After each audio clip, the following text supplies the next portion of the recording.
22 जनवरी को पूरा देश एक इतिहास का साक्षी बना। 500 सालों का लंबे इंतजार के बाद अयोध्या में दिव्य और भव्य राम मंदिर और रामलला की प्राण प्रतिष्ठा हुई। रामलला की पहली झलक आते ही सारे राम भक्त भाव विभोर हो गए। बेशकीमती आभूषणों और आकर्षक परिधानों में सजी रामलला की सुंदर मूर्ति को देखकर लोग मंत्रमुग्ध हो गए।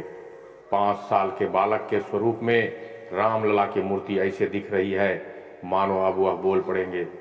रामलला के इस मूर्ति को अपने देश के मशहूर मूर्तिकार अरुण योगीराज जी ने बनाया है।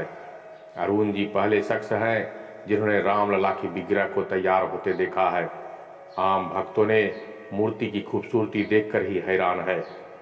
श्री राम की खूबसूरत मूर्ति बनाने वाले मूर्तिकार अरुण योगीराज जी मूर्ति की भव्यता से हैरान है।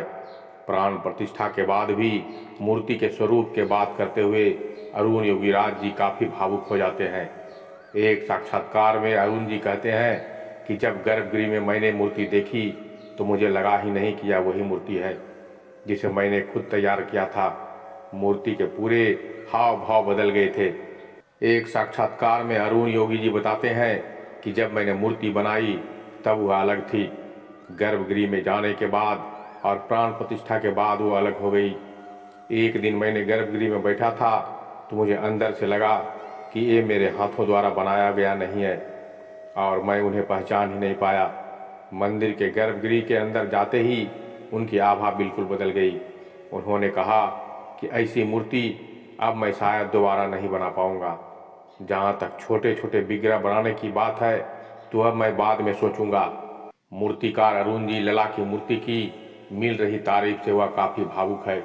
उन्हें विश्वास नहीं हो रहा है कि उनका कहना है यह सब भगवान का चमत्कार है। योगी राज जी ने यह बताते हैं कि मेरे पूर्वजों की 300 सालों की तपस्या का यह परिणाम है। मुझे शायद ईश्वर ने इसी कार्य के लिए इस संसार में भेजा है। मैं इस जन्म में भगवान श्री रामलला की मूर्ति बनाऊं, यह मेरे भाग्य की बात है। अभी मैं किन भावनाओं से गुजर रहा हूँ। कर्नाटक के मशहूर मूर्तिकार योगी राज जी ने रामलला की 7 महीने की कड़ी मेहनत से मूर्ति तैयार किया है। इस मूर्ति को आकार देने में सबसे बड़ी चुनौती थी कि मूर्ति को कैसे पूरा करें जिसमें बाल स्वरूप हो, मंद मुस्कान हो, राजसी ठाट बाट हो, मूर्ति में मासूमियत हो। योगी राज ने बताया कि अपने दोस्तों से पूछते थे कि क्या रामलला की आंखें वो होंठ कैसे हैं, क्योंकि पत्थर के भाव लाना आसान नहीं है। तब उन्होंने फैसला किया कि पत्थर के साथ काफ़ी ज़्यादा समय बिताऊंगा। बाकी सब कुछ रामलला के कारण हुआ है।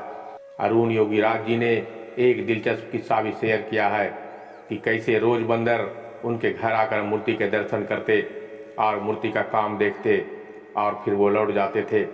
काम के दौरान बंदरों के आने से काफ़ी परेशानियों का भी सामना करना पड़ता था।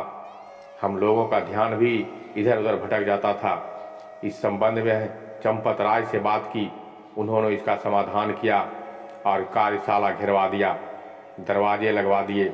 जिस दिन दरवाज़ा लगा उसी शाम को बंदर फिर आए और बंदर दरवाज़ा पीटने लगा। दरवाज़ा खोला तो देखा कि एक बंदर है। अरुण योगीराज जी ने बताया कि हमने दरवाज़ा खोला तब तक बंदर अंदर आ गए थे। पहले की तरह बंदर निर्माण कार्य देखकर फिर वापस चले गए। योगीराज जी ने बताया कि 29 दिसंबर को बताया गया कि प्राण प्रतिष्ठा के लिए किस मूर्ति को फाइनल किया गया है। ट्रस्ट से मिली जानकारी के बाद मैंने रामलला की इस मूर्ति को फाइनल टच देना शुरू किया और 22 जनवरी को रामलला की मूर्ति विराजमान हो सका। अतः दोस्तों, ये जानकारी आपको कैसी लगी हमें कमेंट बॉक्स में बताने की कोशिश कीजिएगा। अगर अच्छी लगी हो तो एक लाइक कर दीजिएगा और मेरे चैनल पे नए हैं तो मेरे चैनल को सब्सक्राइब कर लीजिएगा। तो मिलते हैं एक और ज्ञान भरी बातों के साथ। तब तक के लिए धन्यवाद। नमस्कार।